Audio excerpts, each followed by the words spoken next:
Akibat cekcok dengan tetangga, bapak mertua dan seorang menantu harus bersimbah darah. Sang mertua bahkan kehilangan 2 jari tangannya akibat disabet sebilah parang oleh terduga pelaku yang tak lain tetangga korban. Menjelang malam pergantian tahun, terjadi peristiwa berdarah yang menghebohkan warga Kelurahan Air Lintang, Muara Enim sekitar pukul 10 malam. Telah terjadi keributan antar tetangga. Kejadian bermula pelaku bernama Dian menantang tetangganya Yanto untuk berkelahi. Namun saat dihampiri Yanto, pelaku Dian langsung menyerang menggunakan sajam jenis parang. Melihat Yanto dianiaya, Erwin menantu korban berusaha melerai.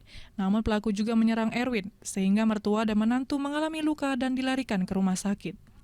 Sementara pelaku yang saat kejadian dalam kondisi mabuk, kabur melarikan diri.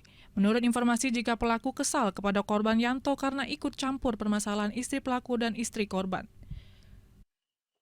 Rombongan ini lagi maase kan, itu apa namanya bakar-bakar di sini. Biar kelajiku, lakiku dia tuh lagi mabok situ.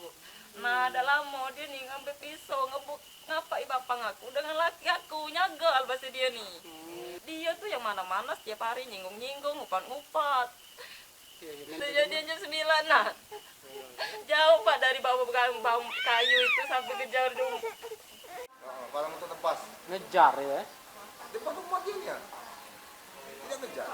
Sampai ke belakang? Nah, yang ngejar tuh ngejar Erwin, dia tuh ngejar. Oh. Bukan aku yang ngejar. Duluan kamu? Aku yang duluan. Sudah ngapa kamu ngejar Erwin, Bo? Polisi saat ini sudah mengamankan istri pelaku untuk dimintai keterangan, namun polisi belum berani memberikan keterangan resmi terkait peristiwa berdarah tersebut.